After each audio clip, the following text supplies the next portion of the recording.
Halo adik-adik semua, selamat datang di Lautan Ilmu Kimia. Jangan lupa subscribe dan nyalakan loncengnya ya. Selamat datang di channel Lautan Ilmu Kimia. Hari ini saya akan menjelaskan mengenai kepolaran senyawa kovalen. Apa itu kepolaran senyawa kovalen? Jadi polar itu berasal dari kata pol, kutub ya. Kutub itu bisa positif, bisa negatif. Jadi senyawa kovalen bisa membentuk kutub positif, bisa membentuk kutub negatif ya dalam satu senyawa. Nantinya akan dikatakan sebagai senyawa kovalen polar. Sedangkan kalau senyawa kovalen yang tidak dapat membentuk kutub positif sama kutub negatif, nanti dikatakan sebagai senyawa kovalen non-polar. Oke. Adapun beberapa kriteria suatu senyawa kovalen yang masuk kategori kovalen polar nanti akan dibagi menjadi 3 macam kriteria. Yang pertama, ada pasangan elektron bebas pada atom pusat ya. Oke, jadi kita harus tahu atom pusatnya itu punya PeB apa tidak gitu ya. Nah, cara tahunya gimana? Maka ada 2 langkah untuk mengetahui dia punya PeB atau tidak. Misalkan saya punya contoh di sini ada senyawa H2S. Oke, cara satu menggunakan struktur Lewis. Sedangkan cara yang kedua nanti bisa kita akan pakai cara cepat ya. Nah, ini nanti tanpa menggunakan struktur Lewis. Oke. Kalau menggunakan struktur Lewis, langkah pertama yang harus kalian lakukan adalah harus tahu dulu masing-masing golongan dari atom penyusun senyawa tersebut. Misalkan seperti H2S ini. Jadi kalian harus tahu dulu hidrogen nanti masuk golongan berapa, S itu masuk golongan berapa, supaya nanti kita tahu kebutuhan untuk stabil dia itu butuh berapa. Nah, gitu ya, supaya kita tahu juga nanti yang bertindak sebagai atom pusat itu siapa. Gitu ya. Oke, yang saya bahas yang pertama kita masuk struktur Lewis dulu. H2S masing-masing di sini masuk ke dalam golongan 1 untuk hidrogen, sedangkan S masuk ke dalam golongan 6. Kita stabilkan dulu. Jadi H untuk stabil butuh tambahan 1 elektron. Sedangkan S untuk stabil butuh tambahan 2 elektron. Atom yang butuh paling banyak untuk stabil, yaitu S, nanti bertindak sebagai atom pusat. Maka kita tulis dulu di tengah S, gitu ya. Nah, S karena dia bertindak sebagai atom pusat, maka dia harus menyediakan pasangan elektron ikatan. Cara menyediakannya gimana, Mas? Disesuaikan dengan atom yang diikat. Atom yang diikat siapa di sini? Ada H. H untuk stabil dia butuh 1, ya. Maka S harus menyediakan 1 elektron tunggal sesuai dengan banyaknya atom H. Nah, jadi banyaknya atom H di sini ada 2, maka tunggalnya nanti ada 2, 1, 2. Kemudian nanti sisanya tidak berikatan. Nah, bebas seperti ini. Gitu ya. Setelah kita sediakan seperti ini, langkah berikutnya adalah kita masukkan hidrogennya. Kalau kita masukkan hidrogennya di sini, 1, 2. Kalau ini dikatakan sebagai pasangan elektron ikatan atau disingkat sama dengan PeI, sedangkan pasangan elektron bebas adalah elektron pusat yang tidak terpakai untuk berikatan. Nah, jadi di sini ada 2 ya, pasangan elektron bebasnya 1, 2. Jadi H2S ini S-nya punya PeB. Kalau dia punya pasangan elektron bebas, maka H2S ini masuk ke dalam kategori kovalen polar. Nah, jadi cara pertama kita bisa menggambarkan struktur Lewis. Kalau cara cepatnya bagaimana, Mas? Oke, cara cepatnya ini kalian tidak perlu menggambarkan struktur Lewis. Tujuan kita adalah mencari PeB ya, pasangan elektron bebas atau elektron yang nggak dipakai untuk berikatan. Maka cara pertama, kita tulis dulu senyawa kovalen tersebut. Misalkan di sini sama, saya buatkan contoh yang sama ya, H2S. Kemudian kita tentukan golongannya. Kita tulis dulu H golongan 1, S-nya golongan 6. kita stabilkan dulu atom yang banyak. Atom yang banyak di sini adalah hanya ini, ya. Jadi hanya jumlahnya 2, S-nya jumlahnya 1. Jadi yang distabilkan tadi apa? Atom yang banyak yang ini, ya. Oke, untuk stabil hanya butuh berapa elektron? Dia butuh tambahan 1 elektron saja. Nah, jumlahnya 1 ini kebutuhan untuk stabil, kamu kalikan dengan jumlahnya H. Kali ya, taruh atas ini hasilnya 2. Nah, 2 ini nanti setelah kamu kalikan, jadikan pengurang EV pusat. Pusatnya kan 6 ini ya, pusatnya kan ada 6. Maka kalau kita kurangi dengan 2, kita kurangi seperti ini, maka sisa 4 elektron. Nah, sisa 4 elektron ini dikatakan sebagai PeB ya. Sisa elektron itu sama dengan pasangan elektron bebas. Nah, ini untuk ikatan kovalen polar, gitu ya. Sedangkan kalau kovalen nonpolar, berarti kebalikannya ya. Non itu berarti tidak polar, tidak ada kutubnya. Maka di sini nanti tidak ada pasangan elektron bebas pada atom pusat. Contohnya apa, Mas? Contohnya misalkan saya punya CO2. Nah, ini sama kayak tadi ya. CO2 kita juga bisa tentukan dia punya PeB atau tidak dengan cara pertama bisa gambarkan struktur Lewisnya bisa atau bisa gunakan cara cepat juga bisa. Ya, jadi ini nanti ada dua cara. Ada cara struktur Lewis sama satunya nanti ada cara cepat, gitu ya. Oke. Kalau cara struktur Lewis, langkah pertama yang harus kalian lakukan adalah kita harus tahu golongannya dulu dari masing-masing atom dalam pembentuk CO2. C ini masuk ke dalam golongan 4, sedangkan oksigen masuk ke dalam golongan 6. Oke, kemudian kita stabilkan. C untuk stabil butuh tambahan 4, sedangkan oksigen untuk stabil butuh tambahan 2. Atom yang butuh paling banyak bertindak pusat. Nah, ini yang butuh paling banyak. Berarti karbonnya ya. Jadi karbonnya bertindak sebagai pusat, kita tulis dulu di sini karbon. Elektron yang digunakan berikatan disesuaikan dengan kebutuhan atom yang diikat.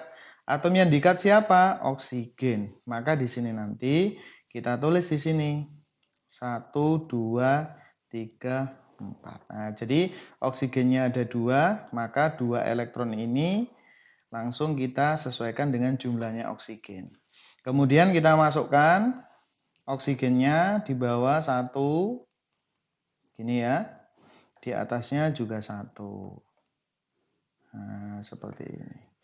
Maka atom C tidak punya yang namanya di sini pasangan elektron bebas. Jadi semua elektron pusatnya C ini dipakai semua ini. Nah, ini dipakai semua ya. Oke, seperti itu. Oke. Sedangkan kalau cara cepat, kita tanpa menggambarkan struktur Lewis ya, sama kayak yang sampingnya tadi. Oke, misalkan contohnya kita buat sama aja CO2. Kita tentukan golongannya dulu sama caranya kayak tadi. C masuk golongan 4, O masuk golongan 6. Oke, langkah berikutnya adalah kita stabilkan atom yang paling banyak. Atom yang paling banyak di sini adalah oksigen. Oksigen untuk stabil dia butuh 2. Maka kamu tambahkan 2 di sini. 2 kebutuhan oksigen ini kamu kalikan dengan jumlahnya oksigen. Nanti kamu taruh atas. Hasilnya kan 4. 4 ini nanti jadikan pengurang. EV pusat. Nah, ini kalau kita kurangi, hasilnya kan 0 elektron. Berarti tidak ada sisa elektron. Berarti kalau dia tidak ada sisa elektron seperti ini, otomatis dia tidak ada pasangan elektron bebas. Nah, seperti itu ya. Ini kriteria pertama yang masuk ke dalam kategori kovalen polar ataupun kovalen non-polar, gitu ya. Selanjutnya, ketika terdiri cuma 2 atom dan jumlahnya sama-sama 1, maka kita bisa masukkan ke dalam kriteria yang kedua. Nah, kriteria yang kedua apa, Mas? Dengan melihat ada beda keelektronegatifan atau momen dipolnya tidak sama dengan 0. Nah, gimana, Mas? Maksudnya ada beda keelektronegatifan? Oke, sebelumnya di materi sifat periodik unsur, sudah saya berikan beberapa video mengenai sifat-sifat keperiodikan, gitu ya. Nah, sifat-sifat keperiodikan, kalau yang berkaitan dengan keelektronegatifan, ada yang dalam satu golongan, dari bawah ke atas, ini semakin besar, ini untuk satu golongan, kemudian dari kiri ke kanan, ini juga semakin besar. Nah, ada satu paket, namanya di sini AKI. Jadi A-nya itu singkatan dari afinitas elektron, K-nya ini masuk ke elektronegatifan, sedangkan I-nya masuk ke dalam kategori energi ionisasi. Cuman acuan kita di sini adalah ke elektronegatifan. Oke, masih ingat ya? Kalau afinitas sama ke elektronegatifan, yang paling kanan kalau dalam satu periode, yang memiliki afinitas elektron dan keelektronegatifan paling besar adalah golongan 7A. Kenapa golongan 8A tidak ada? Karena golongan 8A sudah dalam keadaan stabil atau tidak butuh elektron. Sedangkan kalau energi ionisasi, ini batas yang paling kanannya tetap masuk golongan 8A. Gitu ya. Oke, misalkan saya kasih contoh di sini ya. Saya punya senyawa yang terdiri dari hidrogen sama F, atau senyawanya dikatakan sebagai asam fluorida, ya, seperti ini. Oke. Jadi kalau cuma 2 atom saja seperti ini, maka di sini kita nggak bisa menentukan dia punya PEB apa enggak seperti cara yang di atas. Maka langkah berikutnya yang harus kalian lakukan adalah lihat dulu apakah ada beda keelektronegatifan atau tidak, gitu ya. Beda keelektronegatifan itu seperti apa? Jadi memiliki harga keelektronegatifan yang berbeda. Coba kita lihat ya untuk senyawa HF ini. Kalau untuk HF, H ini masuk ke dalam golongan 1A, sedangkan F ini masuk ke dalam golongan 7A. Di mana kalau dalam satu periode, golongan 1 di sini, golongan 7 di sebelah sini, kan gitu ya. Nah ini kan ada jaraknya ya. Nah, jadi kalau ada jaraknya seperti ini, pasti ada beda keelektronegatifannya. Karena semakin ke kanan, harga keelektronegatifannya semakin besar. Nah, berarti HF ini masuk ke dalam kategori senyawa kovalen polar, gitu ya. Oke, loh Mas, kalau misalkan ditanyakan yang paling polar yang mana antara kedua senyawa, misalkan HF dengan satunya di sini HCl, yang paling polar yang mana? Maka cara menentukan yang paling polar adalah carilah beda keelektronegatifan yang paling besar. Ya, jadi saya kasih catatan di sini. Beda keelektronegatifan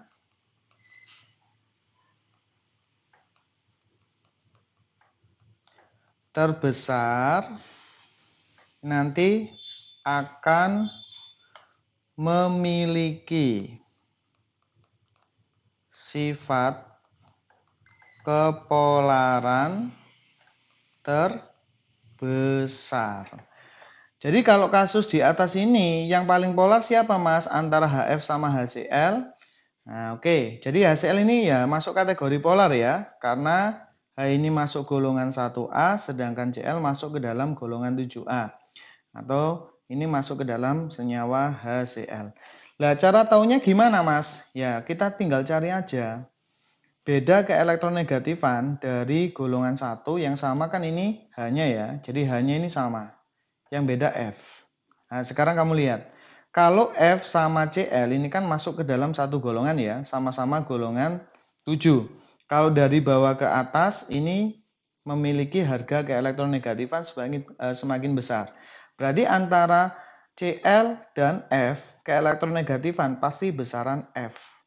Ya, sehingga nanti bedanya antara H dengan F atau H dengan Cl pasti besaran H dengan F untuk beda keelektronegatifan. Berarti dari kedua senyawa ini yang paling polar adalah HF, gitu ya. Nah, ini senyawa yang paling polar. Misalkan nanti di soal ditanyakan yang paling polar, kalian bisa melihat beda keelektronegatifannya yang paling besar. Gitu ya. Oke. Sedangkan untuk kategori kovalen nonpolar, di sini nanti tidak ada beda keelektronegatifan atau momen dipolnya sama dengan 0, ya. Jadi tidak ada bedanya sama sekali. Jadi kalau kita kurangi, ya udah berarti 0 hasilnya ya antara keelektronegatifan atom satu dengan atom yang satunya, gitu ya. Nah, di sini contohnya seperti apa, Mas? Nah, sebelum saya kasih contoh, ini saya kasih ciri-cirinya dulu ya. Nah, ciri-ciri dari kovalen nonpolar, kalau kita melihat tidak ada beda keelektronegatifannya adalah pasti unsurnya sama dalam pembentukan molekul, ya. Nah, biasanya dikatakan sebagai molekul unsur. Makanya di sini unsurnya sama, contohnya seperti O2, Cl2, H2, N2 dan lain-lain. Ya, coba kalau kita lihat O2, O berikatan dengan O.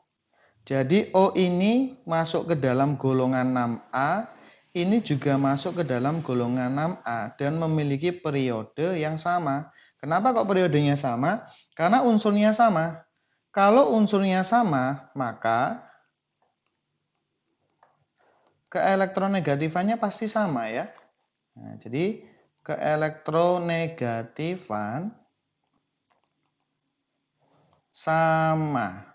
Sehingga bedanya pasti 0 ya.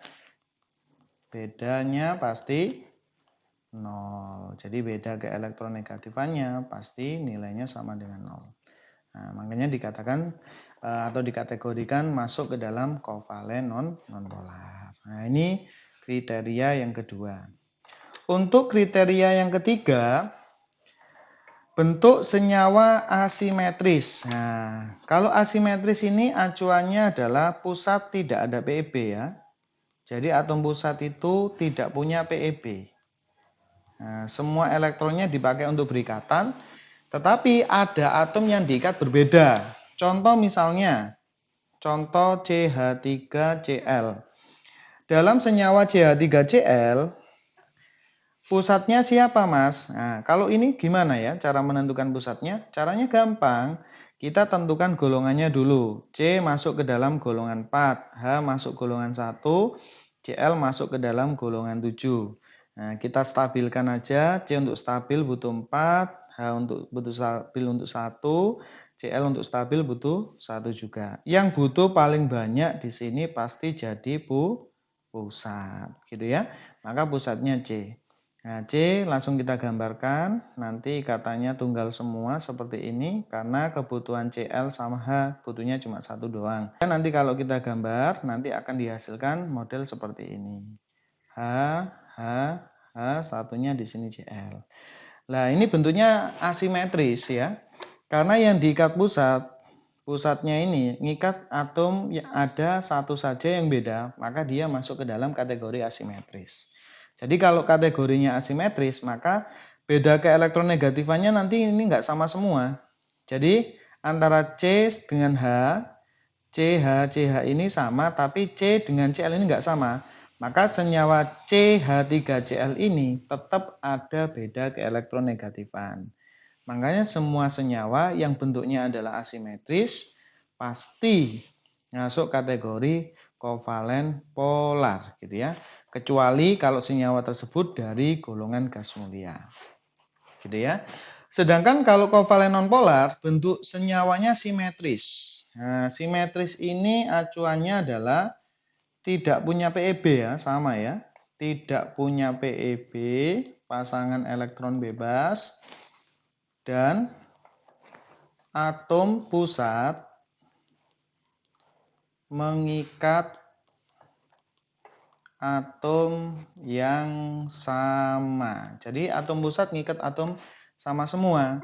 Contohnya seperti apa, Mas? Contohnya misalkan ada CH4, PCl5, SF6. Nah, ini semua yang diikat sama. Misal CH4 ya. C. 1, 2, 3, 4. Ini hidrogen, hidrogen, hidrogen, di sini hidrogen. Semua yang diikat sama semua. Maka antara H dengan Cl, keelektronegatifannya ini nanti saling meniadakan. Tarik ke sini ya, masuk ke sini, tarik ke sini, tarik ke sini, tarik ke sini. Jadi mengakibatkan beda keelektronegatifannya nanti sama dengan 0. Kalau beda keelektronegatifannya nanti sama dengan 0, otomatis masuk kategori senyawa kovalen non-polar. Nah, jadi ada 3 kriteria ya yang masuk ke dalam kovalen polar. Bisa dilihat yang pertama ada pasangan elektron bebas pada atom pusat. Yang kedua ada beda keelektronegatifan atau momen dipolnya tidak sama dengan 0. Kalau ada harganya nanti bisa dilihat momen dipolnya. Kemudian yang ketiga bentuknya adalah asimetris, itu untuk kovalen polar. Sedangkan kalau non polar berarti kebalikannya, gitu ya.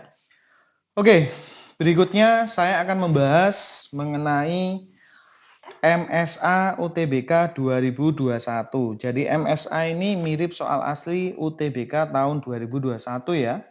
Oke, gelombang 2 gitu ya. Saya simpan. Senyawa fluorida yang terbentuk dari atom 6C, 16S, dan 54Xe yang bersifat polar. Nah, jadi ini saya tekankan. Sifatnya adalah polar. Oke. Kalau sifatnya polar, maka acuan kalian ini tadi bisa bentuknya asimetris, kalau dia tidak ada PEB, atau misalnya kalau yang diikat sama itu ada PEB seperti ini. Ya, ini ada pasangan elektron bebas gitu ya. Atau ada beda keelektronegatifan kalau cuma 2 atom saja dan tidak ada atom pusatnya gitu ya. Oke, mari kita cek satu-satu. Oke, 6C, 16S, 54Xe ini adalah atom pusat ya. Tujuannya nanti untuk menentukan golongan dari masing-masing atom tersebut yang berikatan dengan F gitu ya. F ini adalah golongan 7 gitu ya. Oke, kita tentukan dulu. Yang pertama di sini ada CF4. CF4 ini nanti kalau kita lihat 6C ya. Kita buat konfigurasinya dulu 2, 4. Berarti C ini masuk kategori golongan 4A gitu ya. Oke, F tadi masuk ke dalam golongan 7A gitu ya. Oke, apakah dia masuk ke dalam kategori polar atau non polar? Kita bisa gunakan cara cepat ya. CF4. Oke. Nah, di sini ada CF4. C masuk ke dalam golongan 4, sedangkan F ini masuk ke dalam golongan 7. Ya, kita pakai cara cepat aja. Acuan kita adalah pada atom yang banyak. Yang banyak siapa, Mas? F. F kita stabilkan dulu. F ini untuk stabil, dia butuh 1.